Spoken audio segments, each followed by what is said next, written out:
opinião, não deveria chamar Atos dos Apóstolos,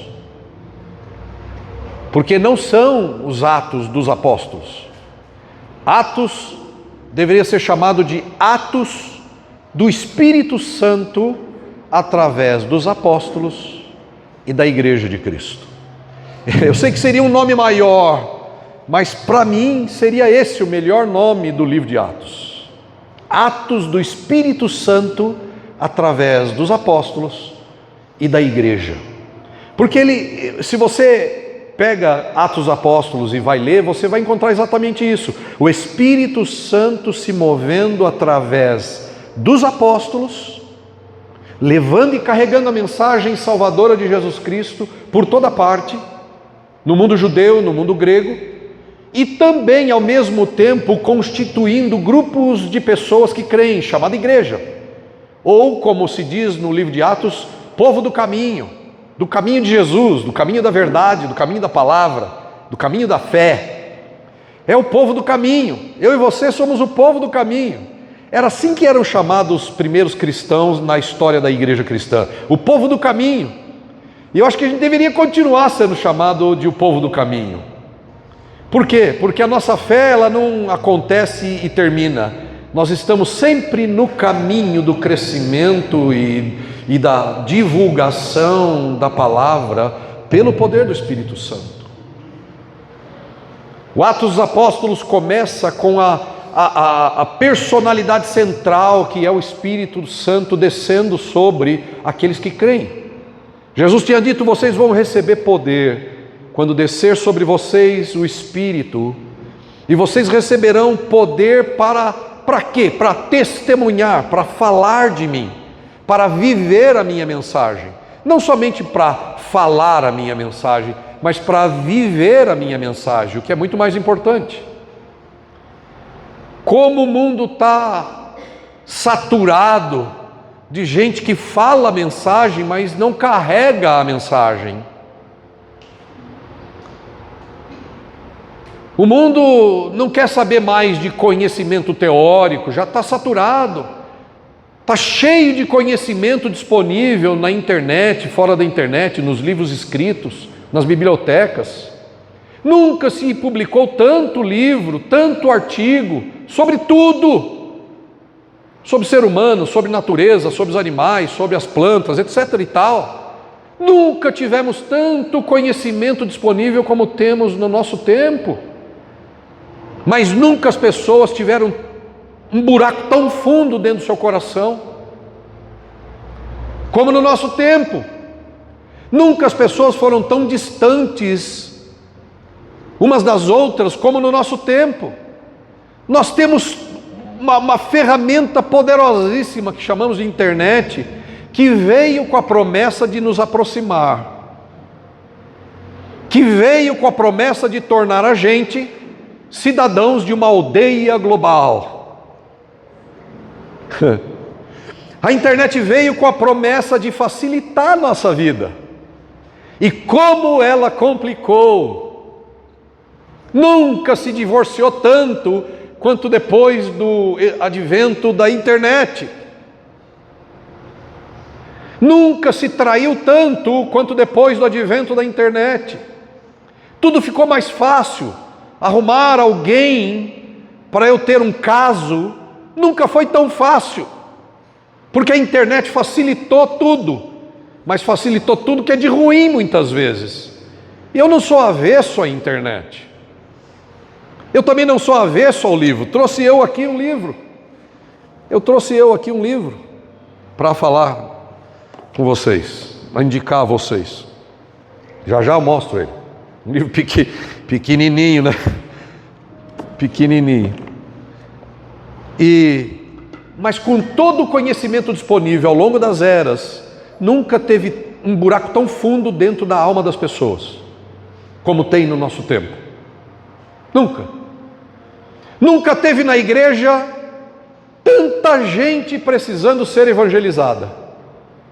Que contraditório! Que coisa esquisita! Falar que dentro da igreja é o lugar onde a gente precisa mais evangelizar as pessoas. Por quê? Porque as pessoas aceitaram uma mensagem gostosa, boa de ouvir, mas que não enche o coração, não satisfaz a alma, não alimenta o estômago espiritual de fato. As pessoas estão sempre precisando de mais e mais e mais. Sempre estão precisando de mais. E Jesus disse: vocês receberão poder quando descer sobre vocês o Espírito. Em Atos dos Apóstolos começa a acontecer isso, porque no dia de Pentecostes todos os irmãos estavam todos reunidos. Jesus tinha subido aos céus, depois de ficar aqui 52 dias, até a festa do Pentecostes, ele ficou ensinando e aparecendo aos discípulos em várias oportunidades. E ele confirmava que ele tinha ressuscitado, e depois de 50 dias, junto com alguns discípulos, apóstolos, ele subiu ao céu diante dos olhos deles. Como alguns gostariam de dizer, ele foi abduzido. Pode chamar do que quiser. Ele foi elevado aos céus e assentou à direita de Deus. E quando ele sentou à direita de Deus, ele derramou, ele enviou a terceira pessoa da Trindade, não menos importante por ser a terceira, mas uma só pessoa de Deus, que é o Espírito Santo, e quem está aqui na terra agora é o Espírito Santo de Deus. E todos estavam reunidos, e o Espírito desceu sobre eles e encheu-os de poder, mas não somente de poder para testemunhar, em termos de proclamar, de propagar, de espalhar uma mensagem. Eu gosto da expressão testemunha, porque se você pensar na expressão testemunha, e é o que Jesus chamou a gente: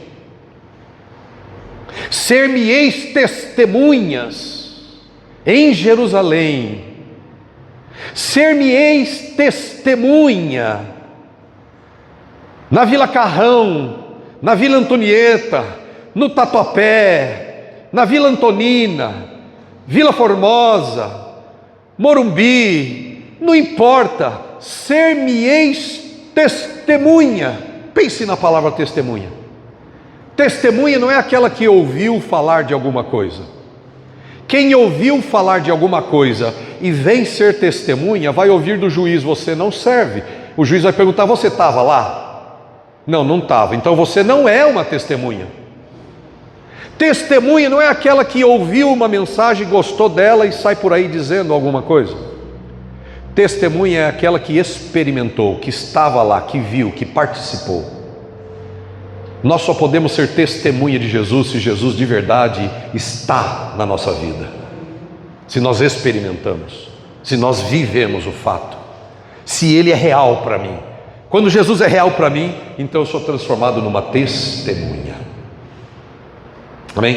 Recebereis poder ao descer sobre vocês o Espírito Santo e ser-me-eis testemunha. Estavam todos reunidos no mesmo lugar e de repente veio do céu um som como um vento impetuoso, encheu toda a casa onde estavam reunidos, e todos foram cheios do Espírito Santo. É deste estilo de vida que o mundo está querendo participar. O mundo está esperando. A Bíblia diz em Romanos que a natureza, as coisas criadas, incluindo o ser humano, geme. Escute, geme e anseia pela manifestação dos filhos de Deus. A natureza geme, a criação geme, como se estivessem sofrendo, esperando o quê? Esperando a manifestação dos filhos de Deus. E às vezes o que o mundo tem é uma manifestação igual àqueles que estão nas trevas.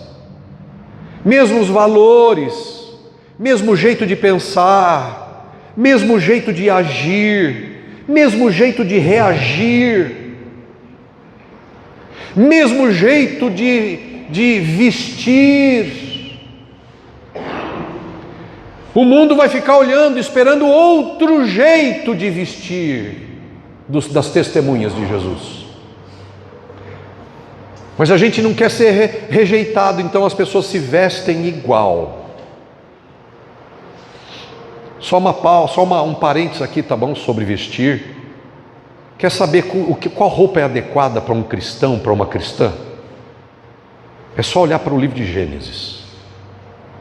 Quando Deus fez, como um belo estilista que Ele é, Ele costurou uma roupa de pelo de animal para Adão e Eva, que tinham pecado.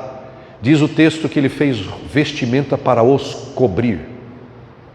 Quer saber qual é a melhor roupa? Em toda situação, a roupa tem que cobrir e não descobrir. Roupa foi feita para cobrir.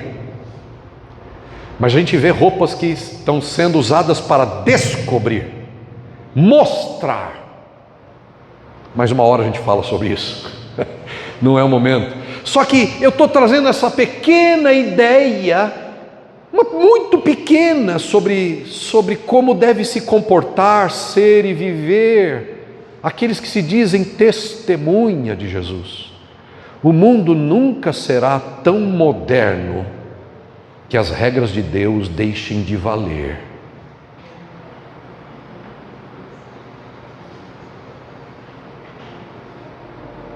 O mundo nunca será tão atualizado que os princípios de ética, moral, amor, misericórdia, justiça deixem de valer.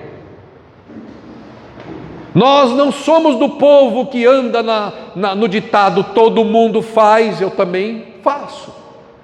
Todo mundo pensa assim, eu também penso. Todo mundo fala assim, eu também falo. Todo mundo veste assim, eu também visto. Nunca o mundo será moderno demais, que tornará obsoleto os valores de Deus. Nunca o sistema deste mundo deverá ser emprestado, porque o sistema de Deus se tornou obsoleto. Pelo contrário, vocês receberão poder de um lugar diferente daqui. Vocês receberão poder do Espírito que virá sobre vocês, e vocês viverão de uma maneira diferente. Eu estou parafraseando, mas é isso. Receberão poder para se vestir de uma maneira diferente. Receberão poder para agir de uma maneira diferente. Receberão poder até mesmo para ter coragem de ser diferente. Receberão poder para não ter medo de ser rejeitado pelo seu jeito de agir. Receberão poder para não ter receio de reagir de um jeito diferente, santo, humilde, amoroso, amorosa. Receberão poder para ser e viver de um jeito diferente, para falar de um jeito diferente, para ter ambições diferentes, para desejar coisas diferentes, para buscar, para correr atrás de coisas diferentes. Ou seja, nós receberemos poder para sermos diferentes, e precisamos do mesmo poder para termos coragem de assumir que somos diferentes. Precisamos de poder para termos coragem de assumir que somos diferentes, e precisamos ter coragem de viver diferente. Esse é o poder que vem do Espírito Santo. Receberemos poder para amar de verdade. Dizem por aí que todo tipo de amor vale a pena. Não, não vale a pena. O único amor que vale a pena é o amor ágape. Nós temos 3 tipos de amor. Nós temos o amor eros. Nós temos o amor filéu. E nós temos o amor ágape. O amor eros é o amor carnal, animal, natural, terreno, corporal, erótico. Daí vem a palavra erótico, veio da palavra grega eros. E tem gente que acha que viver o amor e a liberdade do amor é fazer com o corpo o que quiser. Não, não é. Eu não posso fazer o que eu quiser com o meu corpo, porque ele não me pertence, ele não te pertence. O corpo foi algo que Deus deu para você transitar aqui na terra do jeito dele. Então o corpo é uma vestimenta só, é um transporte. Assim como você pega o metrô, pega o ônibus, pega teu carro, tua bicicleta, tua moto, não sei qual é o bem de transporte, ou teu tênis mesmo. Quando você veste o tênis, quando você calça o tênis, quando você anda de meio de transporte, você está usando um jeito, um meio para chegar onde você quer. O corpo é um meio para você chegar no plano de Deus para a sua vida. O corpo é um transporte para eu chegar nos propósitos de Deus para a minha vida. Depois você tem o amor filéu, que é o amor fraternal. É o amor que entre as pessoas, com carinho, com respeito. O amor eros e o amor filéu não foram dados para a gente fazer o que quer. A gente tem que entender e buscar qual é o propósito de Deus para o meu corpo, qual é o propósito de Deus para as minhas emoções. Os seres humanos foram se tornando muitas vezes prepotentes e ensimesmados, achando que o que passa aqui está tudo certo, passou aqui então está tudo beleza. Não, não é o que te dá na cabeça e na minha cabeça que está tudo beleza, não. A gente precisa sujeitar, a gente precisa perguntar o que Deus pensa do meu corpo, do meu agir, da minha roupa, do meu jeito de falar e etc e tal, como eu amo, como eu deixo de amar. E depois tem o amor ágape, que é o amor de Deus. O amor de Deus, o amor abnegado, o amor que renuncia, o amor que abre mão, o amor que vai atrás, o amor que para o que está fazendo para estender a mão sem ganhar nada em troca. Esse é o amor ágape. O amor ágape é aquele que pausa. O amor ágape é aquele que para. O amor ágape é aquele que repara além de si mesmo no próximo. E não somente repara, mas ele estende a mão e quer fazer alguma coisa de bom para ele, para melhorar a sua vida, para ajudar, mas principalmente para levá-lo para a vida eterna com Deus, a viver uma vida poderosa com Deus. E Paulo, por que eu estou falando tanto dessa questão de amor, de como se vive? Porque Paulo foi chamado primeiro Saulo, e no capítulo 7 de Atos dos Apóstolos, eu vou ler aqui mais ou menos quem era e o que estava fazendo esse Saulo. O que estava fazendo esse Saulo da vida? Diz assim, versículo 55 do capítulo 7 de Atos diz: mas Estevão era um dos discípulos de Atos, da igreja de Jerusalém.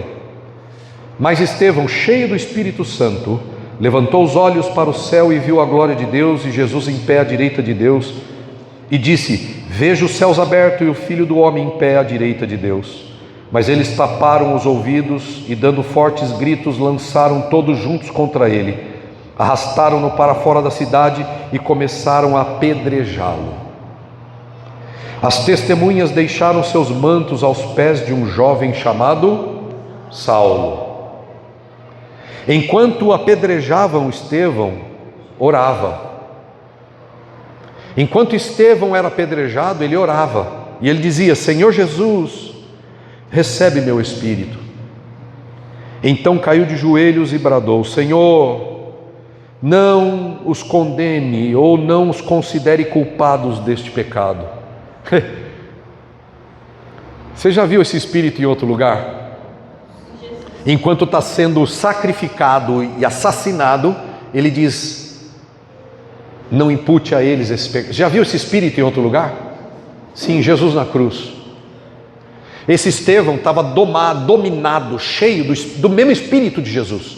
Porque quando nós somos ameaçados de morte, a nossa tendência é área, fugir, nos proteger. Somente o Espírito de Cristo habitando em alguém é capaz de fazer isso que Estevão fez. Perdoa porque eles não sabem o que estão fazendo. É a mesma mente de Jesus. Versículo 59, enquanto apedrejavam Estevão, este orava a Jesus, recebe meu espírito. Verso 60, então caiu de joelhos e bradou, Senhor, não os considere culpados deste pecado. E tendo dito isso, adormeceu. Capítulo 8, verso 1 diz, e Saulo estava ali, consentindo na morte de Estevão. Naquela ocasião, desencadeou-se grande perseguição contra a igreja em Jerusalém. Todos, exceto os apóstolos, foram dispersos pela região da Judéia e da Samaria. Alguns homens piedosos sepultaram Estevão e fizeram por ele grande lamentação. Saulo, por sua vez, devastava a igreja. Saulo, por sua vez, devastava a igreja. Homens e mulheres, e os lançava na prisão.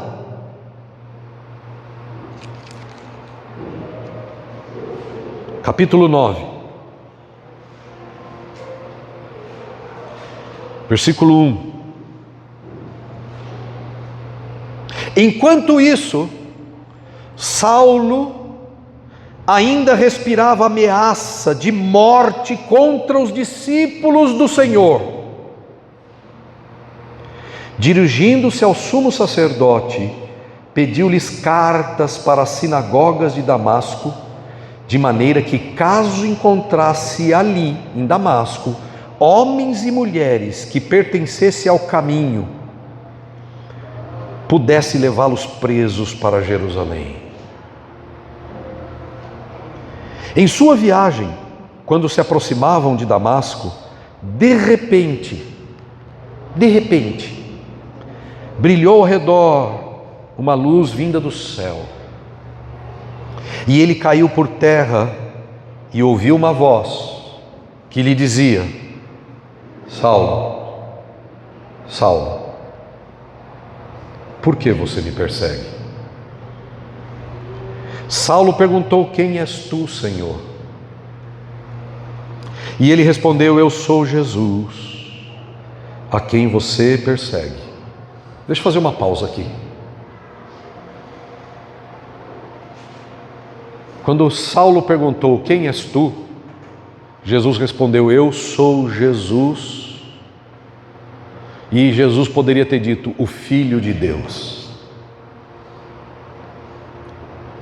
Quando Saulo perguntou, quem és tu? Jesus poderia dizer, eu sou Jesus, a ressurreição e a vida.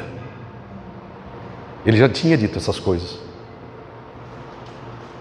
Quando Saulo perguntou, quem és tu? Jesus poderia ter respondido, eu sou a verdade e o caminho e a vida.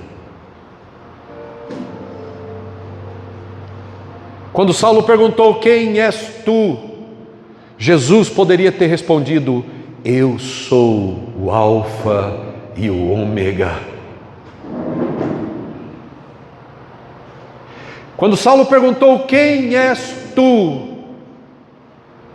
Jesus poderia ter respondido, eu sou o princípio e o fim. Eu sou aquele que tem os olhos como chama de fogo e os pés como latão reluzente. Eu sou aquele que era, que é e que há de vir. Saulo perguntou, Senhor, quem és tu? E Jesus poderia ter respondido, eu sou o Messias. Em hebraico ou em grego ele poderia ter dito, eu sou o Cristo. Eu sou o prometido. Eu sou o ungido. Eu sou aquele que havia de vir. E olha, Jesus estava falando com um homem que você vai ver já já, tinha um currículo judaico invejável. Saulo tinha um currículo de justiça da lei que poucos tinham. Não havia homem comparado a Saulo em termos de zelo por Deus, paixão por Deus, pelas coisas de Deus. Ele era um autêntico fariseu, cumpridor da lei, radical. com as coisas de Deus. Ele entenderia tudo o que eu disse aqui, que Jesus poderia ter dito, mas Jesus não disse. E quando Saulo perguntou: Senhor, quem és tu? A resposta de Jesus foi: eu sou Jesus a quem você persegue. E por que isso é tão importante? Porque Jesus não estava ali em carne e osso. Jesus já tinha morrido, já tinha ressuscitado, já tinha derramado o Espírito Santo, já tinha sentado à direita de Deus e estava lá no céu. E a Bíblia diz que uma luz brilhou do céu no texto que você leu, e uma voz veio do céu. Era só uma voz e uma luz, mas essa voz e essa luz disse: eu sou Jesus a quem você persegue. Mas veja, todo o texto que você leu comigo até agora mostra que Saulo perseguia as pessoas, homens e mulheres, discípulos de Jesus. Que as pessoas que Saulo perseguiam eram homens e mulheres discípulos de Jesus, seguidores do caminho.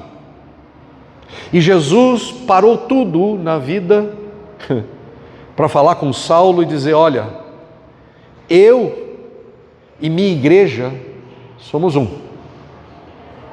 Eu e os meus discípulos são como se fossem eu. Se você continuar perseguindo a igreja, você está perseguindo a mim. Foi por isso que Jesus disse que quem der um copo d'água a um desses meus pequeninos, estará dando um copo d'água a mim. Se alguém vestir a um desses meus pequeninos discípulos, estará vestindo a mim. Discípulos, não é gente humilde, discípulos, não é gente pobre, discípulos. Quando é que nós te vimos preso e fomos te visitar, Senhor? Alguém perguntou. Quando vocês o fizeram a um desses meus pequeninos. Não é qualquer presidiário, é discípulos que estão presos por causa da justiça, da pregação do Evangelho. Não é qualquer preso, porque tem preso que está preso por matar. Não é desse preso que Jesus está falando, que quando você vai visitar, visita Jesus. Jesus é assassino? Não. É quando alguém está preso por causa da pregação do Evangelho, da justiça do Evangelho. Então, quando você me visita, um preso por causa do meu Evangelho, da minha justiça, você está visitando a mim. E Jesus disse para Saulo: Saulo, por que você me persegue? Tratar mal os discípulos de Jesus é tratar mal o próprio Jesus. Falar mal dos discípulos de Jesus é falar mal do próprio Jesus. Mas fazer o mal e falar o mal também é igual a deixar de fazer o bem. Se deixamos de fazer o bem para os discípulos, estamos deixando de fazer o bem a Jesus. Se deixamos de fazer amor, de falar amor, de ter atitudes de amor com os discípulos de Jesus, estamos deixando de amar o próprio Jesus. Essa foi a primeira grande lição que Saulo teria que aprender. Eu e minha igreja, eu e meus discípulos somos um. Quem trata bem os meus discípulos, trata bem a mim. Quem fala bem dos meus discípulos, fala bem de mim. Quem fala mal dos meus discípulos, fala mal de mim. Quem trata mal os meus discípulos, trata mal a mim. Quem deixa de tratar amorosamente os meus discípulos, deixa de tratar amorosamente a mim. Essa é a grande primeira lição. Eu sou Jesus, a quem você persegue.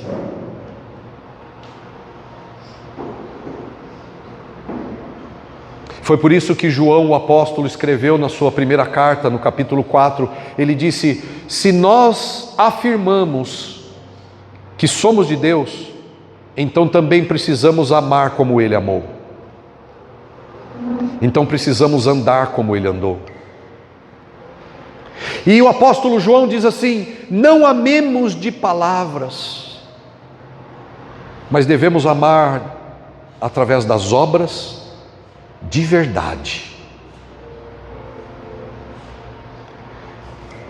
Saulo estava tão focado na vida dele. Saulo era um homem, deixa eu puxar o currículo de Saulo, eu prometi, deixa eu cumprir a minha promessa. Lá em Filipenses capítulo 3,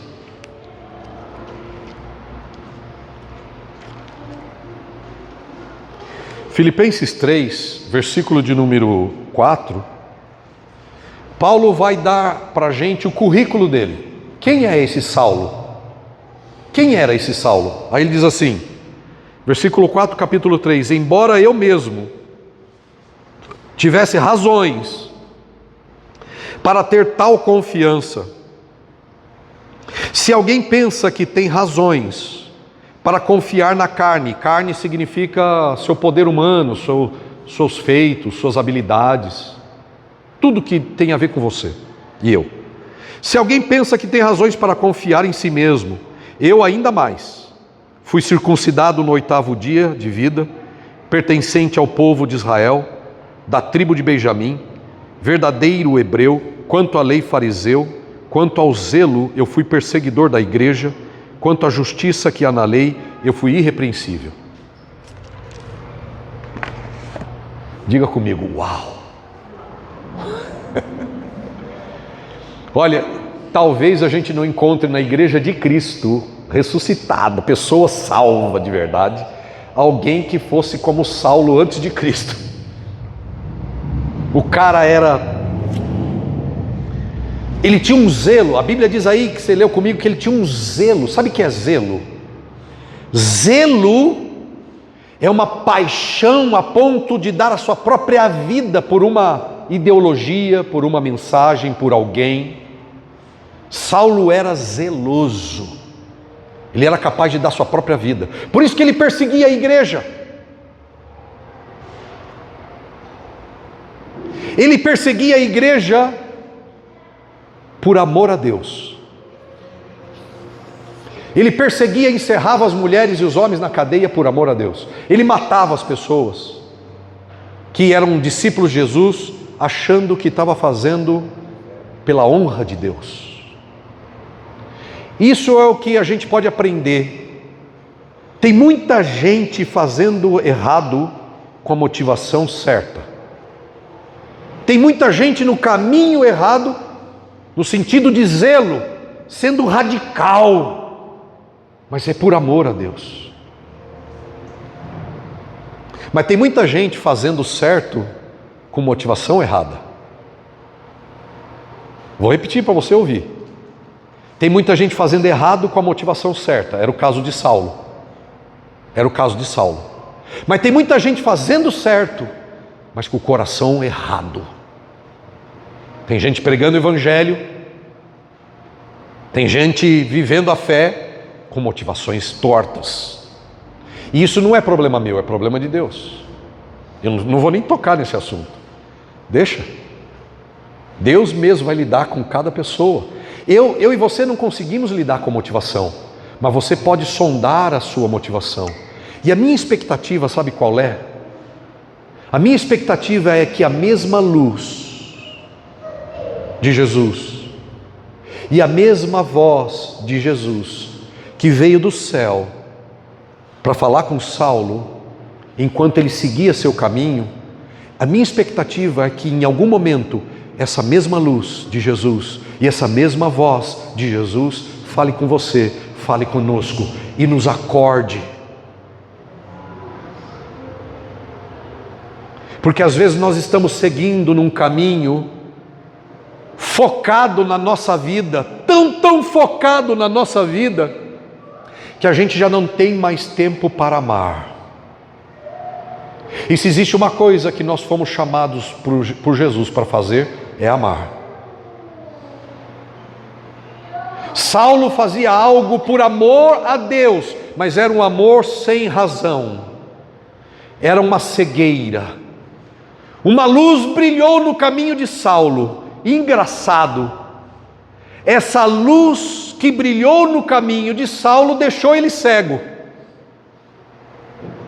Muitas vezes eu li esse texto e perguntei para mim mesmo: por que a luz cegou Saulo? E eu obtive uma resposta. Acontece assim comigo, acontece assim com você, e está acontecendo com muitos cristãos. Tem muitos cristãos que acham que enxergam, mas Jesus brilhou uma luz e deixou Saulo cego para mostrar para ele qual era a real situação dele. Você é um cego. Você achava que estava vendo, mas de verdade você é isso agora que eu estou te mostrando. Você está cego. Então Jesus mostrou para ele claramente o que ele era: um cego.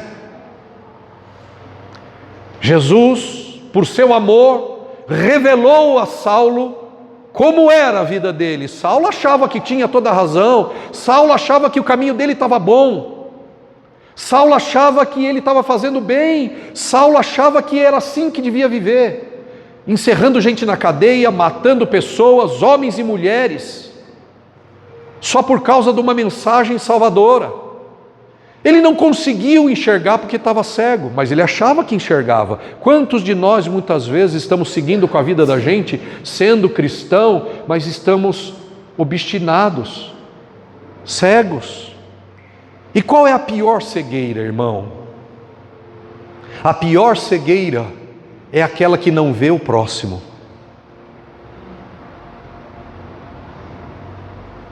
A pior cegueira é aquele que não vê a necessidade do outro.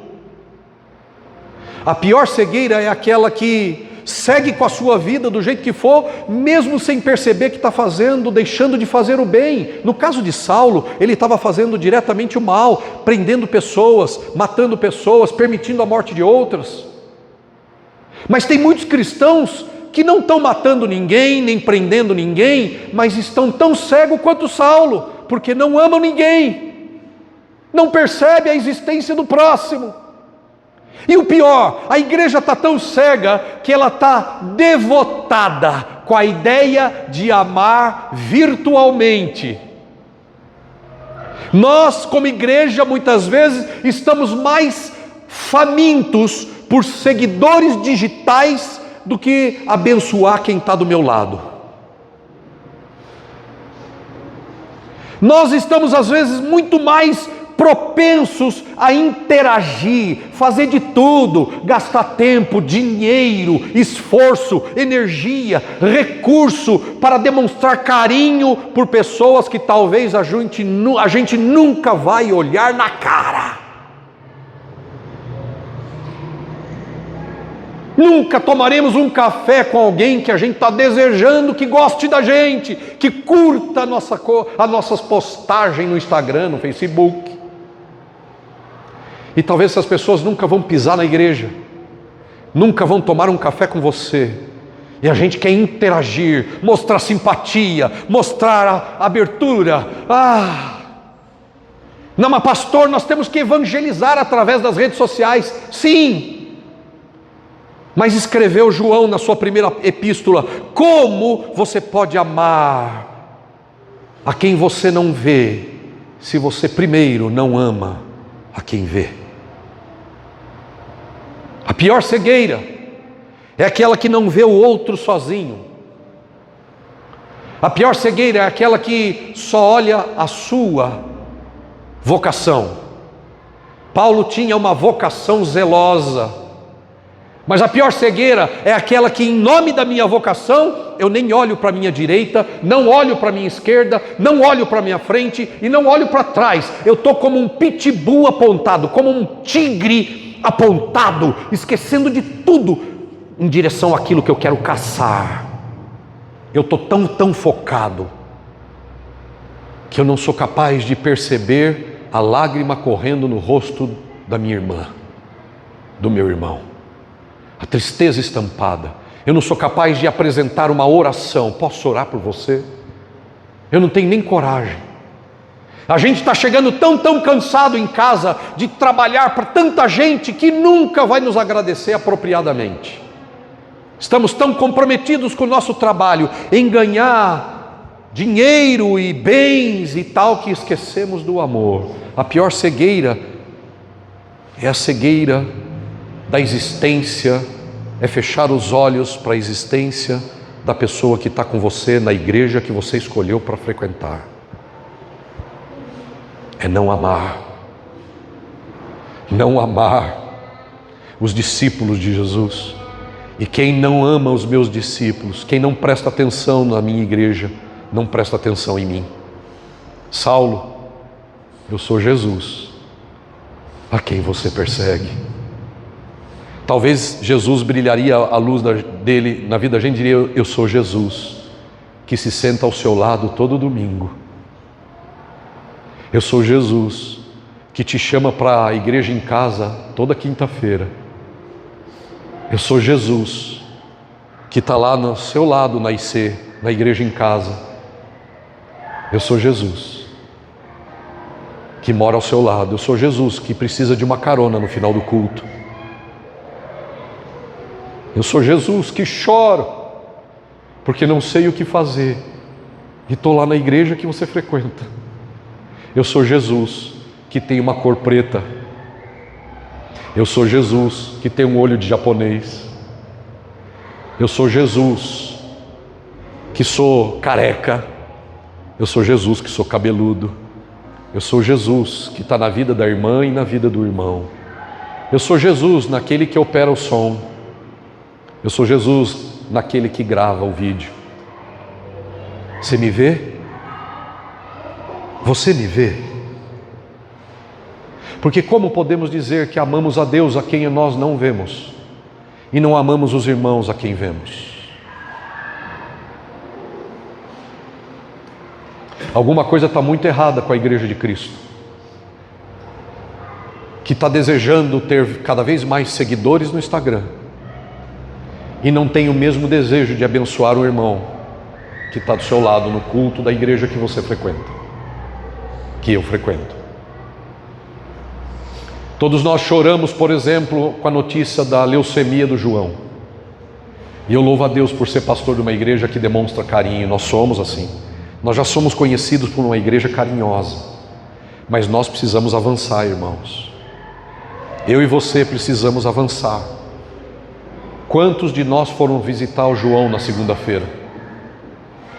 Ele não pode cozinhar. O filho tem que trabalhar.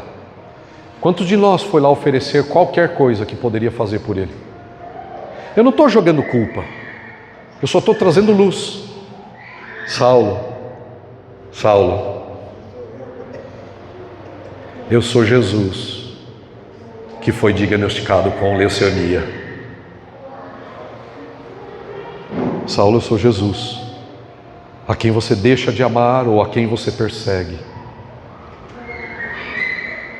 A pior cegueira é aquela que não percebe o vizinho, que não percebe os outros. Alguma coisa está errada, porque nós estamos querendo interagir virtualmente, queremos amar virtualmente, mas não temos a mesma dedicação para amarmos presencialmente. Amor verdadeiro é aquele que para. Quantos de nós somos capazes de parar o nosso dia para ligar para alguém? Quantos de nós somos capazes de parar e deixar de ganhar dinheiro? Quantos de nós somos capazes de parar e deixar de ganhar dinheiro? Eu vou deixar de ganhar dinheiro porque eu vou visitar alguém da igreja, porque eu vou fortalecer um irmão que acabou de ser batizado e não sabe muito bem sobre o Evangelho de Jesus. Eu vou atrás do Raimundo, que não vem aqui a 4 cultos. Não, tudo isso é papel do pastor. Não, não é. O papel do pastor, se vocês lerem na Bíblia, é pregar isto, de forma que prepare a igreja para a obra do ministério. Esse é o papel do pastor. Claro que eu também sou cristão e eu também amo, eu também estendo a mão. Eu sou tão ovelha quanto você, mas nós precisamos melhorar isso, irmãos. Nós precisamos ser menos rede social e mais amor de verdade. Nós precisamos deixar mais as redes sociais, largar um pouco mais o celular. Mesmo porque Jesus não vai chegar lá naquele dia e falar assim: você esqueceu ou você trouxe seu celular? Jesus, eu esqueci. Na verdade eu fui arrebatada, nem roupa eu estou usando. Eu puf, e meu celular ficou em cima da mesa. Ah, então você não vai entrar no céu. Onde já se viu você chegar aqui sem seu celular? Eu ia querer saber quantos seguidores você tem. Quantos seguidores em meu nome você conseguiu no Instagram? Quantos seguidores inscritos no YouTube você conseguiu? E você os amou?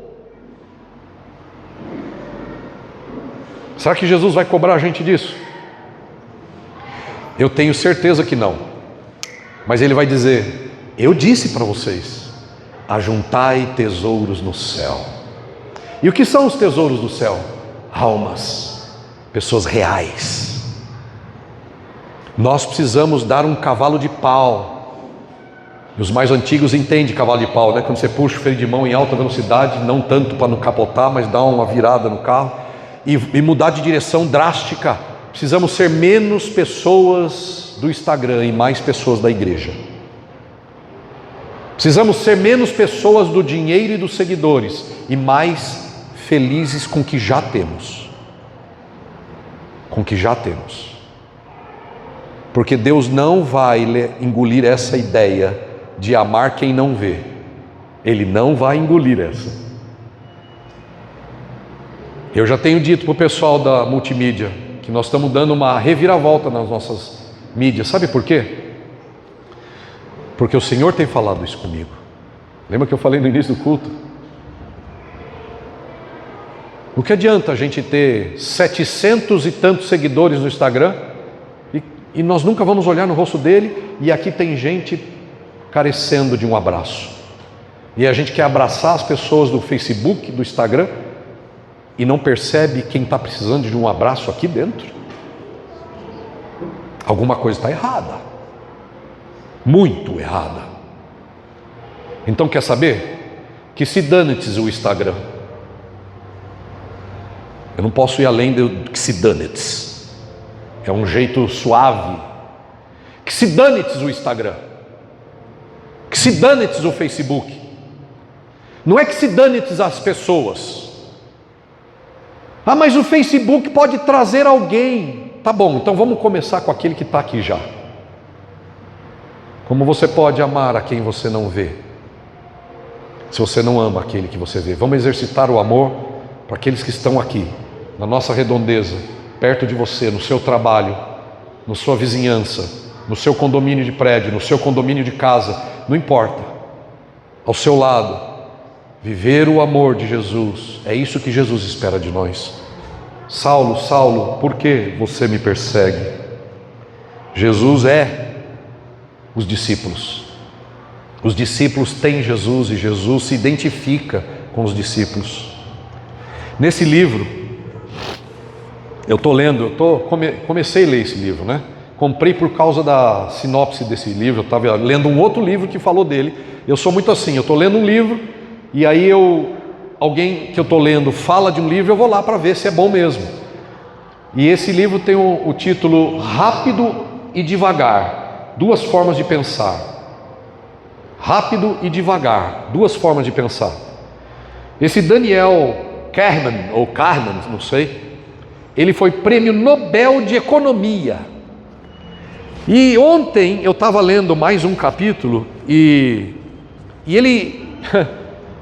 ele citou algo que corrobora, que tem a ver com o que eu estou falando. E no capítulo, sei lá que capítulo é esse aqui, mas na página 33 diz assim: foco intenso. Tem até livro escrito O Poder do Foco. E por que a gente precisa do poder do foco? Para ficar mais rico? Mais rico? Por que a gente precisa do poder do foco? Para ganhar mais dinheiro. Aí ele diz assim: foco intenso numa tarefa pode tornar a pessoa efetivamente cega.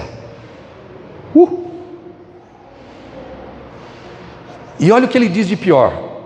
Ele diz assim: podemos ficar tão cegos que ficamos cegos para o fato de que estamos cegos. Uau! Não percebo a minha cegueira. Foi por isso que Jesus deixou Saulo cego, para que ele pudesse entender qual era a sua real condição. E engraçado que uma coisa poderosa vai acontecer na vida de Saulo. Ele vai ser transformado em Paulo. E vocês não acreditam, quem conhece a história já sabe. Mas vocês não têm ideia do que vai acontecer. Saulo perseguia os discípulos. Jesus brilha uma luz no meio do caminho dele, solta uma voz que faz uma pergunta: por quê?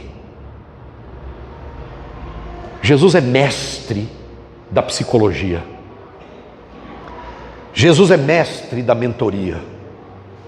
Não tem ninguém comparado a Jesus. Jesus é superior à filosofia. Aliás, em falar em filosofia, tem muitos filósofos usando Jesus para falar das suas filosofias. Só que eles usam Jesus para os seus próprios fins, para justificar o seu ensino, que não tem nada a ver com o ensino de Jesus. E eles dizem, os filósofos dizem que o homem precisa de uma iluminação que está dentro dele mesmo, assim como Jesus é um ser iluminado, como se a gente pudesse ser igual a Jesus.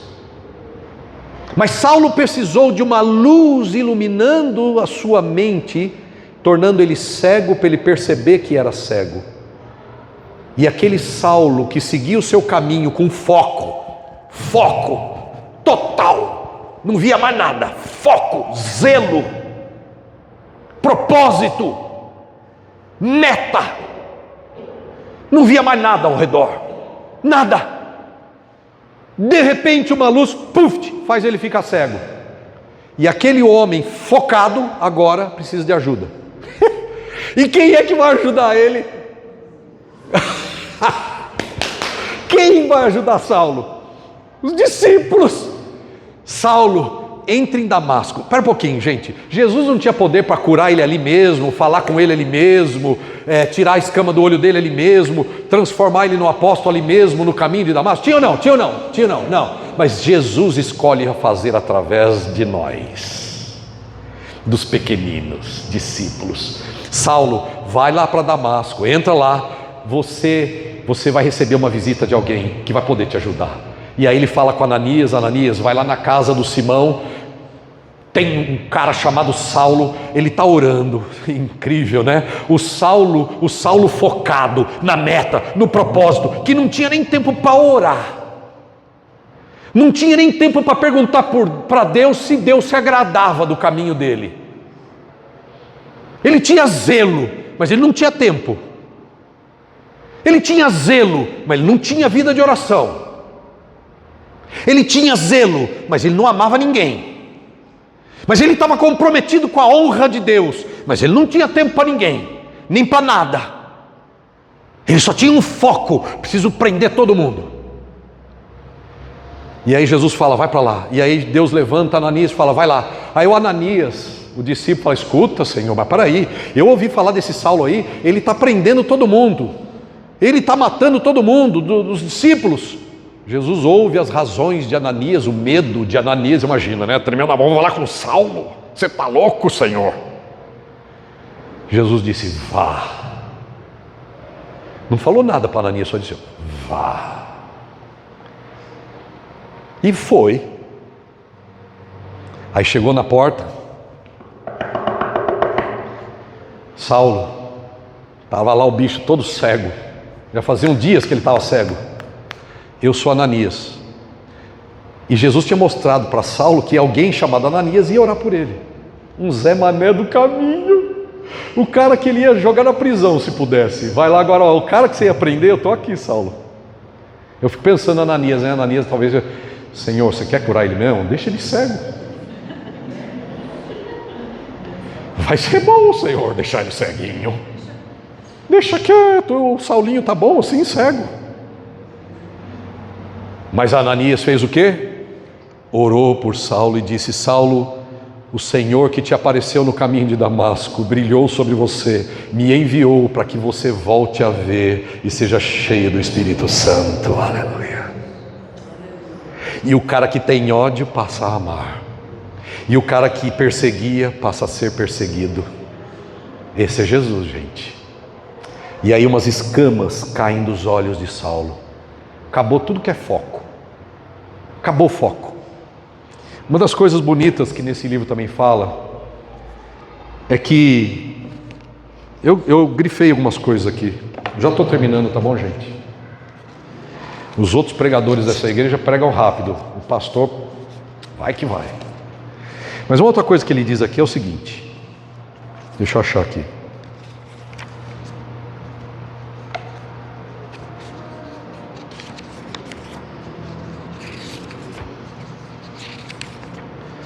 E essa coisa aqui que eu vou ler é uma coisa muito interessante, porque a gente se esquece. Isso aqui não é Bíblia não, tá bom, gente? É só ilustração. Mas diz assim: um tema recorrente deste livro é que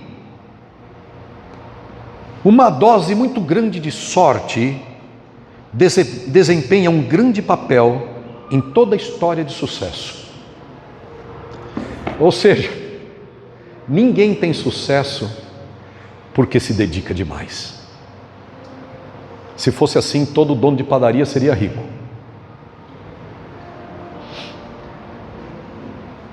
Tem muito a ver com episódios da vida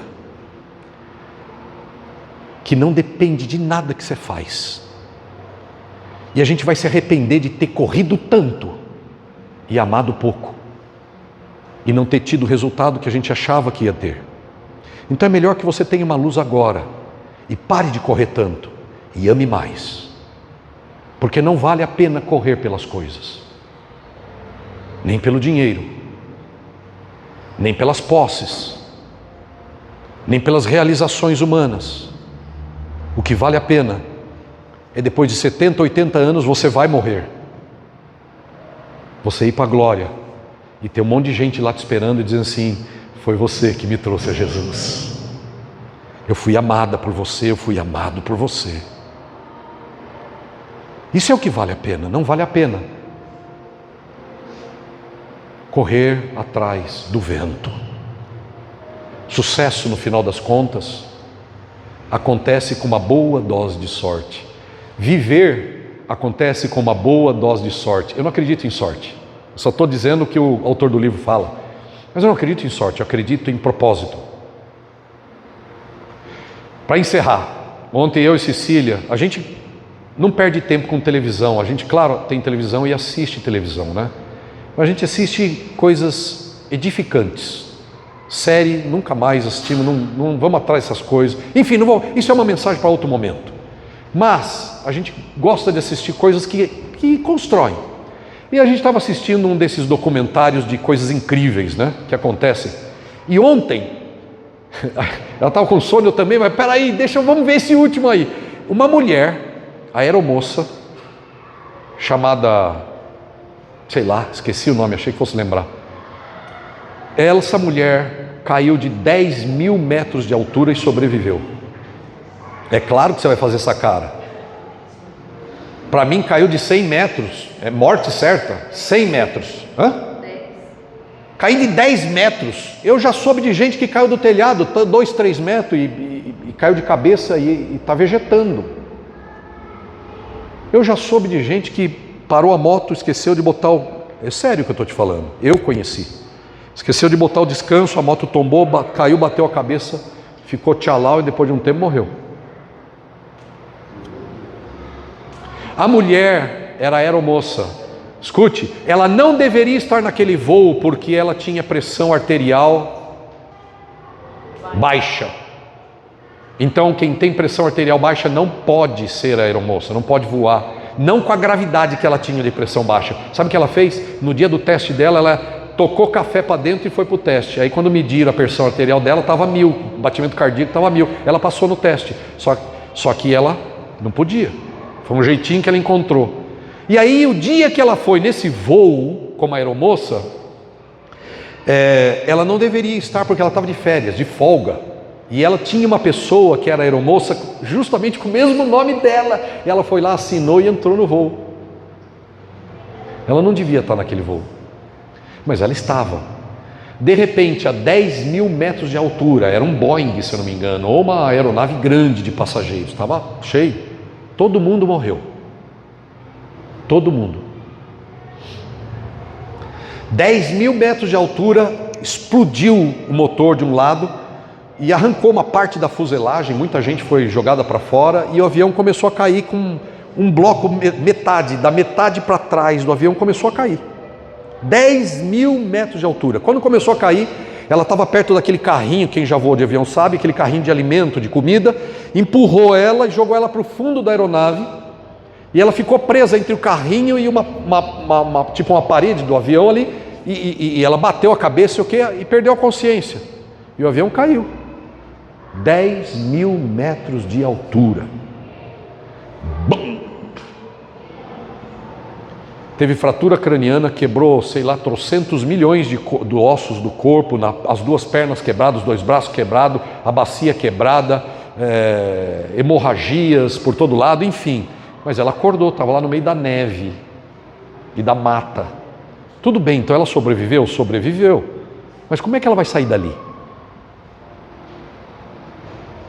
Se você cai, quebra tudo, estoura tudo, no meio da neve, né? Vamos dar no melhor dos casos 3 dias, 3 dias ela está morta. Quem é que está passando lá, passeando, fazendo aquele caminhado de esqui no meio da mata lá? Quem é que está passando lá? Escute, a mulher estava toda quebrada, toda estourada, com fratura craniana, com hemorragia, sangue saindo pelos seus... Detalhe, ela sobreviveu em parte porque a hemorragia não foi tão grande por causa da pressão arterial dela baixa. Pare de reclamar da sua pressão arterial, irmão. E aí, quem está passando lá? Para alguém para socorrer uma mulher dessa, não podia ser qualquer um. Como é que alguém chega lá com total desconhecimento, pega a mulher, acaba de matar, mexer a mulher toda quebrada, em vários lugares da cervical quebrado, todos os ossos quebrados, hemorragia. Como é que... Mas não, quem é que está lá fazendo uma trilha? Um médico, especialista em queda. Ah não, isso aí é só uma obra do acaso. Entendeu a mensagem, irmãos? Pare de achar que você e eu vamos levar nossa vida para onde quer que seja, com o melhor dos seus esforços. Acredite em mim, eu sei. Estou usando um monte de palavras aqui para te ajudar, mas eu sei por vida própria. Não há nada que a gente faça para levar a vida da gente para o caminho que a gente quer. É história de palestrante. É história de quem precisa vender treinamento. A Bíblia diz: o coração do homem pode fazer planos, mas a resposta definitiva procede da boca do nosso Deus. Pare de acreditar, só faça o seu melhor. Cuide da sua família, tenha o suficiente, pare de correr, tenha tempo para amar, para notar as pessoas ao seu redor, porque Jesus está voltando e Ele não vai te pedir conta das suas realizações, mas Ele vai pedir conta de quantos e como você e eu amamos. Obrigado por me ouvir. Em nome de Jesus, vamos ficar de pé.